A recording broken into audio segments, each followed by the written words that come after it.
어제 국기 붕괴의 주범 최순실 씨가 기습적으로 귀국했습니다. 하지만 최 씨는 긴급 체포되기는커녕 국가공무원의 안내를 받고 유유히 사라졌습니다. 세간의 평가대로 대통령급 의전을 받았습니다. 검찰은 최 씨에게 오늘 오후 3시 소환때까지 하루가 넘는 증거인멸 시간을 주었습니다. 이 나라를 송두리째 무너뜨린 범죄자를 공항에서 체포하지 않은 이유가 무엇입니까? 이 나라의 사법 정의는 어디에 있습니까? 온 국민이 분노했고 검찰 수사가 제대로 진행되지 않을 것이라는 우려를 자아내고 있습니다. 지금 정부와 여당은 작전을 펼치듯 기획 대응하고 있습니다. 대통령의 녹화 사과 이후 최순실의 전격 인터뷰, 고영태 귀국, 조인근 전 연설비서관의 모르쇠 해명, 최순실 전격 귀국, 청와대 비서실 교체, 새누리당의 거국 중립 내각 수용 등이 일사천리로 이루어지고 있습니다. 국정농단 주범인 최순실이 만든 김기춘, 우병우 라인이 국가범죄를 은폐하기 위해 치밀한 대응을 시작한 것입니다.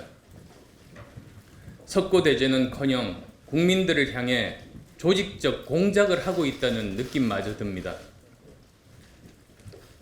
지금 우리에게 명목상 대통령은 있지만 실질적 대통령은 존재하지 않습니다. 대통령의 본질은 공공의 안녕과 공적 이익을 위해 봉사하는 것입니다. 본질이 사라지면 실체는 사라집니다. 그 공적인 본질이 송두리째 파괴되면 대통령은 실질적 권한을 행사할 수 없습니다.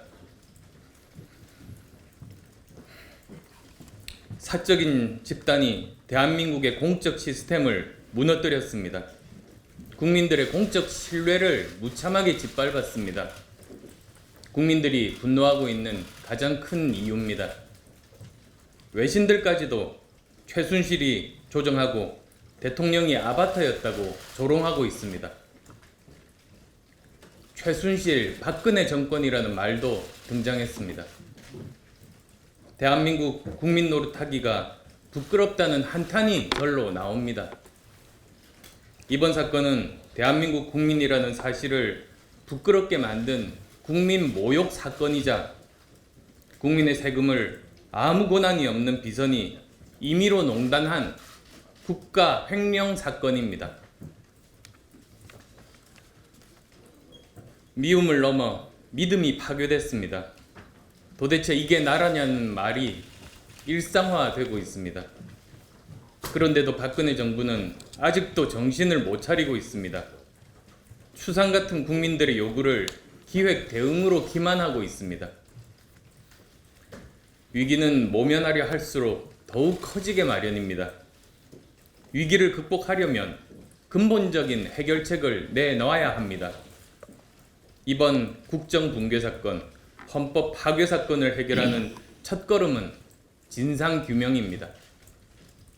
먼저 검찰의 성역 없는 수사가 확고하게 보장되어야 합니다.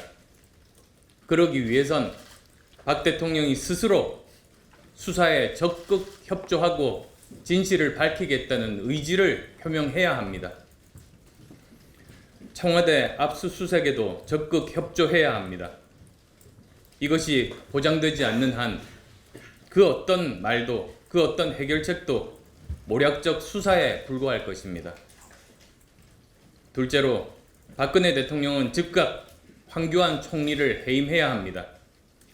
아울러 외교를 포함한 모든 국정 권한을 여야 합의 총리에게 위임하겠다는 공개 약속을 먼저 해야 합니다.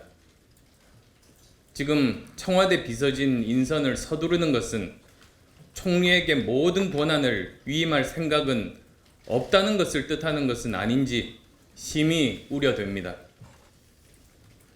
박근혜 대통령이 온갖 공작을 동원해서 국민적 요구를 외면한다면 더욱 큰 분노와 저항에 직면할 것임을 경고합니다.